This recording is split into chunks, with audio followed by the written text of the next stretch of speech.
দেখছেন আমার বাড়ির পাশের পুকুরটা কীভাবে পড়ে গেছে। এত বৃষ্টি হইতেছে আমাদের লালমাই উপজেলায়। দেখেন আমি যে রাস্তা দিয়ে চলাফেরা করি, রাস্তা কখনো আমার বয়সে শুধু আমি দেখছি 2007-8 পানি জমছে, এত পানি আর কখনো হয় না। আজকে দেখেন প্রচুর বৃষ্টির পানি, অবস্থা খুব সিরিয়াস। মানুষ চলাফেরা তো করতেই পারে না, অবস্থা খুব সিরিয়াস। দেখতে পাচ্ছেন প্রচুর পানি, যা বলার বাইরে। আশেপাশে যত ঘর বাড়ি আছে সবগুলোর মধ্যে পানি প্রচুর পরিমাণে জমে গেছে। দেখেন এই করুণ অবস্থা, অনেকেরা বাসায় পানি জমাট হয়ে যাচ্ছে, অনেকের ঘরে তো অলরেডি পানি ঢুকে গেছে।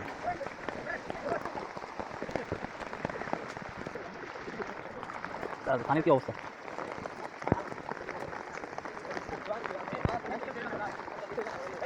বড় হাঁসটা মাছ পাইছে, এই কারণ কি খুশিতে আছে দেখছেন।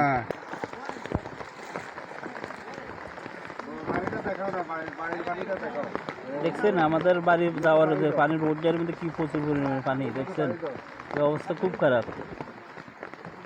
এত পানি কিন্তু আর কখনো হয় না। কেন দেখছেন মানুষের আজকে যেতে কাম নাই, মাছ ধরার লাহারি, কিন্তু মানুষের বাড়িতে পানি জমে। দেখছেন প্রচুর পরিমাণে আমাদের মেন রোডে পর্যন্ত প্রচুর পরিমাণে পানি জমে গেছে। ওইসা নখ গেছেন হাজার গেতে কাম নাই, বৃষ্টিতে মাছ ধরিয়ে এই এত বড় বড় মাছের লাইন নামি গেছে মার্কেটও।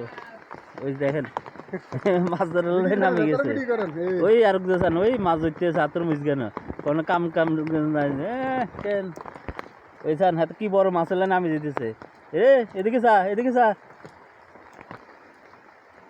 দেখছেন বৃষ্টি আর মাত্র 5-6 মিনিট হলে মনে হয় আমাদের মেন রাস্তা একদম প্রচুর পরিমাণে পানি জমে যাবে। একদম অবস্থা খুব সেরা, রাস্তার মেন রোডের সাথে একদম পানি প্রচুর পরিমাণে জমে গেছে। দেখছেন আমাদের পাশের গ্রামের একদম পুকুরটা পুরো পানি জমেছে, আমাদের মেন রোডে চলে এসেছে একদম। এই বসত বাড়িতে মানুষের বসত বাড়িতে ঢুকতেছে, অলরেডি ঢুকে গেছেও প্রায়। দেখুন অবস্থা খুব সিরিয়াস কিন্তু আমাদের লালমাই উপজেলায়।